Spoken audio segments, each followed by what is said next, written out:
Universidad México-Americana del Norte. Hola, ¿qué tal? Buenos días.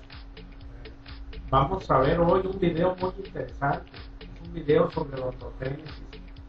Toda esta semana hemos estado tratando el tema de odontogenesis. Y hoy concluimos con el tema. Es un video muy interesante. Es una manera muy fácil de entender lo que es la odontogenesis.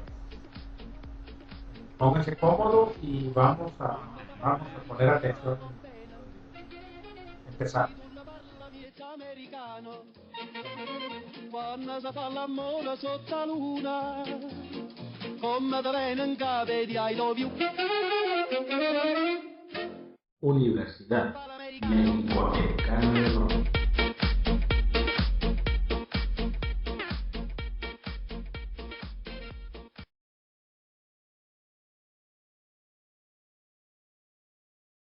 Is how early it starts. This embryo is only 6 weeks old, and yet the epithelium over its mandible is already thickening in preparation for what's about to happen. As it grows thicker, the epithelium creates an island of cells, which is the origin of the new tooth. This is the dental lamina, and its remarkable potential is starting to unfold. As we get closer, we can see other key players in the formation of our dentition. Meckel's cartilage provides support for the developing tissues, and the blood vessels that help shape the embryonic teeth are present. By now, the lamina has grown into a bud. The epithelial cells haven't changed much, but as the bud grows, it starts to bend into a dome in response to pressure from the blood vessels, and the mesenchymal cells underneath condense. At this point, we can already identify the cells that will form the tissues of the mature tooth. The enamel organ is made of cells from the epithelial cap, and it will generate the enamel of the tooth. The condensed mesenchymal cells will form the dentin and the pulp, and they are called the dental papilla. The dental follicle will develop from the remaining condensed mesenchyme. And all of these cells together are known as the tooth germ.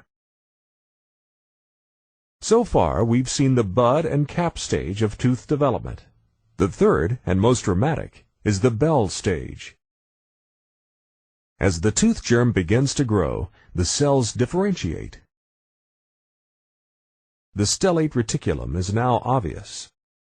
Made up of star-shaped cells pushed apart by fluid pressure, it separates the inner and outer enamel epithelium. Just visible is a flattened area of cells called the stratum intermedium. We can also see the juncture where the inner and outer enamel epithelium meet. This cervical loop is important in tooth formation, as we'll discover soon. By the time the tooth bud pinches off from the dental lamina at the end of the bell stage, the inner enamel epithelium has folded to form the shape of the future crown. With a scaffold to work on, the masons of the tooth world go to work. The cells of the inner epithelium have elongated into ameloblasts, and the neighboring cells in the dental papilla respond by changing into odontoblasts. Now they move toward the center of the papilla, leaving a thin tube of cytoplasm and a layer of dentin. And now, the ameloblasts start to move, leaving behind the hardest tissue of all, enamel. The resulting rock-hard crown of enamel and dentin is a miraculous feat of cellular engineering, but the engineers haven't finished yet. An extension of the cervical loop forms as a collar called Hertwig's epithelial root sheath that causes other odontoblasts to start forming the dentin of the root. At the same time, the whole tooth starts to move like a biological rocket taking off, and a perfectly formed deciduous incisor is delivered into the oral cavity. Its new owner, of course, is delighted. Universidad México-Americana del Norte. Hola, ¿qué tal? Buenos días. Vamos a ver hoy un video muy interesante, un video sobre odontogénesis. Toda esta semana hemos estado tratando el tema de odontogenesis.